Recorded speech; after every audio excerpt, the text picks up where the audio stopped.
This is the story of how a farmer digging a well in Shaanxi province, China, stumbled upon one of the most extraordinary archaeological discoveries in human history. An underground army of over 8,000 life-sized clay soldiers, buried for more than 2,000 years, guarding a dead emperor who believed he could rule forever. The Terracotta Army. You have probably heard the name. You have probably seen the photographs. But the full story behind these silent warriors, including how they were made, why they were buried, and what we are still discovering about them right now, is far stranger, far more ambitious, and far more controversial than most people realize. Let's start at the beginning. The year is 246 BCE. A 13-year-old boy named Ying Zheng has just inherited the throne of the Qin state, one of several warring kingdoms tearing China apart. And almost immediately, at 13 years old, he orders the construction of his own tomb. Not a modest grave, not a simple memorial, a vast underground necropolis designed to mirror his power in the afterlife. In ancient China, death was not considered the end. It was a transition, a new stage of existence. And for a ruler, that meant you needed your armies, your wealth, and your authority to follow you into the next world. Previous rulers had been buried with sacrificed servants and soldiers, real human beings killed and entombed alongside their masters. Ying Zheng had a different idea. He would build an army from the earth itself. Now, this 13-year-old king had ambitions far beyond his own funeral. Over the next 2 decades, he systematically conquered every rival state in China. By 221 BCE, at the age of 38, he had unified the entire country for the first time in its history. He declared himself Qin Shi Huang, the first emperor of China. He standardized the written script so people across the realm could communicate. He built a network of roads and canals. He introduced uniform weights and measures. He laid the foundations for what would become the Great Wall. And all the while, work on his mausoleum continued. 700,000 laborers, overseen by Prime Minister Li Si. Let that number sink in. 700,000 people working on a single tomb for 38 years. From the moment Qin Shi Huang took the throne as a boy until 2 years after his death, this project devoured an almost incomprehensible amount of human labor and material resources. The mausoleum itself is staggering in scale. Ground-penetrating radar and core sampling have measured the entire complex at approximately 98 square kilometers, 38 square miles. Over the past 50 years, archaeologists have located some 600 individual pits spread across a 22 square mile area. At its center sits a tomb mound shaped like a truncated pyramid, rising 76 meters into the air. And beneath the surface, arranged in strict military formation across 3 massive underground pits, stands the Terracotta Army. Pit 1 is the largest, 230 meters long, 62 meters wide, containing more than 3,000 figures, the main infantry force. Pit 2 is smaller but more intricate, holding 4 distinct military units across 6,000 square meters, a mix of kneeling archers, cavalry, chariots, and infantry. Pit 3 is the command post, the smallest of the 3, with just 68 figures, many discovered without heads. And then there is Pit 4. Empty. Completely empty. A haunting reminder that this project was never finished. Because here's what people often overlook. Qin Shi Huang died in 210 BCE during a tour of eastern China. He was 49 years old. Work on the tomb continued for 2 more years after his death. But in 208 BCE, everything stopped. The Qin dynasty was collapsing. Peasant uprisings swept across the country. The laborers, many of whom were likely conscripts or convicts, abandoned the pits. The army was sealed underground, unfinished, and forgotten. And then came destruction.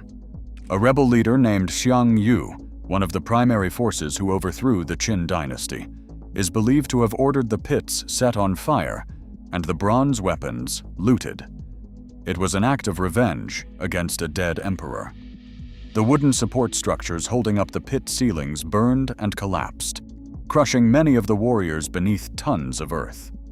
For over 2,000 years, the army lay buried, broken, and silent beneath the farmland of Shaanxi province. Then came March 29, 1974. Young Jifa was 41 years old. It had been a dry season, not long after Chinese New Year, and his farming production unit needed water. So Yang and his 5 brothers, Yang Wenhai, Yang Yanshin, Yang Kuanyi, Yang Peiyan, and Yang Xinman, and their neighbor Wang Puji, grabbed their tools and started digging a well about 1.5 miles east of a large earthen mound in Lintong district that locals had always known was there, but never thought much about. The first day went fine. The second day, they hit unusually hard red earth. On the third day, Yang's hoe struck something solid. He pulled it out of the ground and found himself holding the neck of a terracotta statue. No head, just a broken neck. They kept digging and pulled out more fragments, pieces of clay figures and bits of bronze. The farmers loaded 3 carts worth of fragments and hauled them to the local authorities. They were paid 10 yuan per cart, 30 yuan total. Yang later recalled being thrilled with the payment. At the time, 10 yuan was roughly equivalent to an annual salary in poor rural areas. They had no idea they had just uncovered what would eventually be called the 8th wonder of the world, a title coined by former French Prime Minister Jacques Chirac when he visited the site in 1978. The real hero of what happened next was a man named Zhao Kangmin, a local cultural official and archaeologist. While others looked at the fragments and saw broken pottery, Zhao recognized them immediately as Qin dynasty warriors. He began piecing them together, and by July 1974, official archaeological excavation had begun. What emerged from the earth over the following years astonished the world. Thousands of life-sized warriors, each one unique. The infantry figures stand between 5 feet 10 inches and 6 feet 2 inches tall, weighing around 440 pounds each. And here is the remarkable thing: no 2 faces look exactly the same. Only 8 basic molds were used to shape the heads, but after assembly, individual features were hand-sculpted in wet clay. Eyes, eyebrows, beards, wrinkles. Every detail was rendered with extraordinary precision. The consensus among scholars is that these faces were modeled after real soldiers from the Qin army. There's even a curious mystery about the eyes. The vast majority of the warriors have single eyelids, monolids. Scholars still debate why. One theory suggests that most people in that era and region simply had monolid eyes, so the sculptors were being realistic. Another hypothesis proposes that monolid eyes were deliberately chosen to convey a stern, serious military expression. No consensus has been reached. The craftsmanship extended far beyond faces. To manage a production line involving hundreds of thousands of workers, the Qin dynasty implemented something remarkably modern: a cellular manufacturing system. Think less Henry Ford assembly line and more Toyota factory floor. Different workshops produced different components: arms, torsos, legs, heads, which were then assembled and customized. And for quality control, each statue was stamped with the name of the foreman responsible. If your work was substandard, everyone would know exactly who to blame. Alongside the warriors, archaeologists have recovered approximately 40,000 bronze weapons, battle axes, crossbows, arrowheads, and spears. They've also discovered the remarkable bronze chariots, life-sized bronze chariot and horse models that demonstrate the same extraordinary attention to detail as the clay warriors. For decades, one of the most celebrated facts about these weapons was that many appeared to have chrome plating, a protective coating that supposedly explained their remarkable preservation. Chrome plating, as we know it, wasn't developed until 1937 in Germany. The idea that ancient Chinese metallurgists had beaten the modern world by 2 millennia was irresistible. But in 2019, international research led by University College London and the Terracotta Army Museum debunked this theory. The chromium traces found on the weapons were actually contamination from adjacent lacquer coatings, not intentional plating. The real reason the weapons survived so well? The alkaline, fine-grained soil they were buried in naturally prevented corrosion. Sometimes the mundane explanation turns out to be the correct one. Speaking of controversies, there's a much bigger debate that erupted in 2016 and continues to simmer today. Researchers, including Oxford-based archaeologist Li Xian, proposed that the Terracotta Army may have been inspired by ancient Greek sculpture. Their argument was straightforward. Before the Terracotta Army, there was no tradition of life-sized figurative sculpture in China. The technique seemed to appear almost out of nowhere. Could contact with Hellenistic cultures, perhaps through trade routes predating the Silk Road, have introduced the concept? The backlash was swift and intense. Zhang Weiqing, head of the Emperor Qin Shi Huang's Mausoleum Site Museum, stated publicly that there is no substantial evidence at all for direct contact between ancient Greeks and those who built the Qin tombs. Critics pointed out a deeper problem with the theory: the tendency of some European scholars to assume that non-European civilizations couldn't have achieved remarkable things independently, the same kind of thinking that has been applied to Great Zimbabwe and other non-Western architectural achievements. Li Xian herself later clarified that while Western culture may have provided some inspiration, the warriors were uniquely made by the Chinese. Now, there's one part of this story that we haven't talked about yet, and it might be the most tantalizing of all. The main tomb, Qin Shi Huang's actual burial chamber. It has never been opened. The ancient historian Sima Qian, writing about a century after the mausoleum's completion, described the interior of the tomb in vivid detail. He wrote of rivers of mercury flowing through the burial chamber, representing the great waterways of China. He described ceilings studded with gems to simulate the night sky. He mentioned crossbow traps designed to kill any intruder. For a long time, many scholars dismissed Sima Qian's account as legend or exaggeration. Then soil testing around the tomb mound detected extraordinarily high levels of mercury, far above normal background levels. Sima Qian, it seems, may have been telling the truth, yet the tomb remains sealed. The space appears to be a hermetically sealed chamber, roughly 100 by 75 meters. Chinese authorities have made the deliberate decision not to open it, citing concerns about preservation.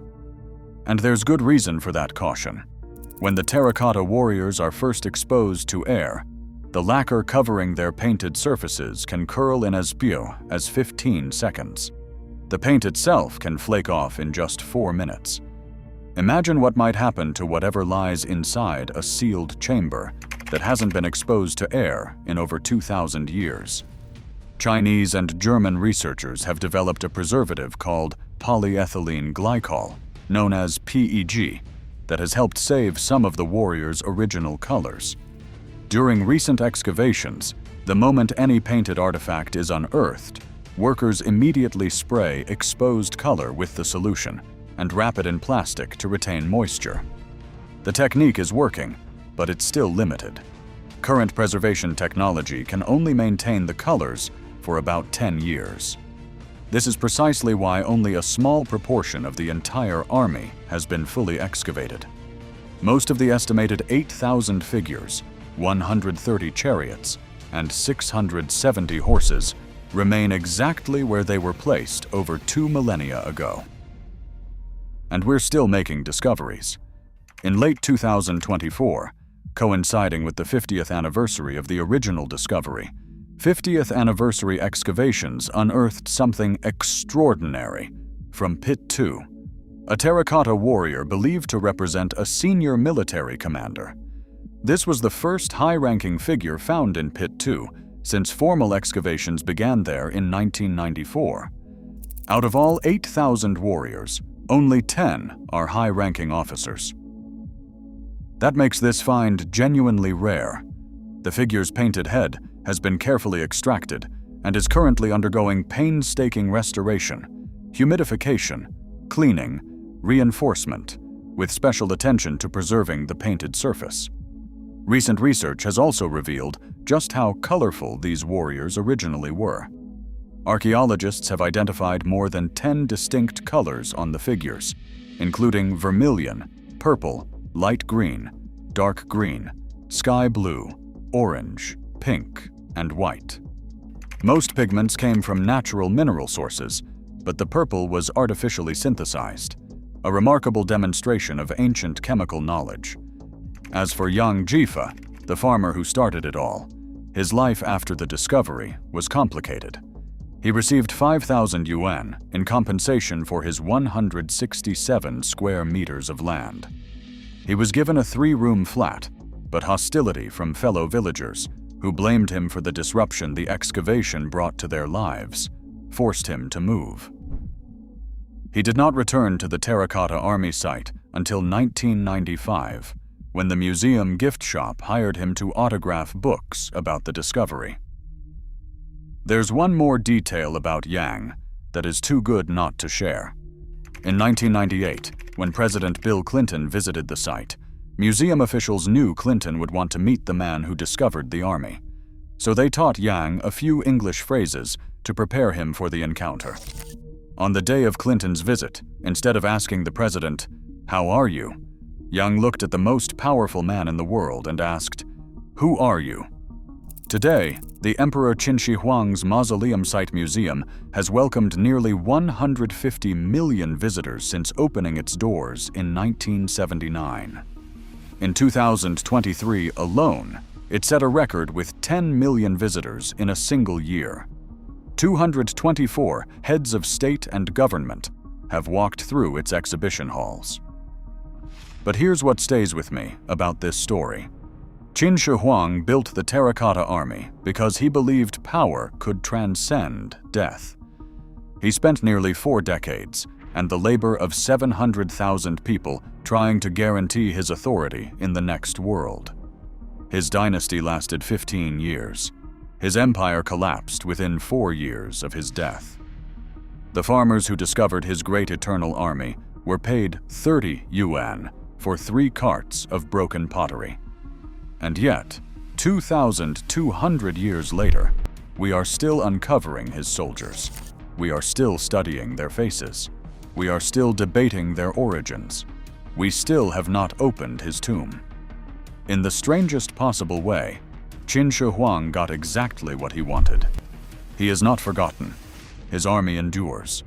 And the mystery of what lies beneath that pyramid of earth continues to guard his secrets, just as he always intended.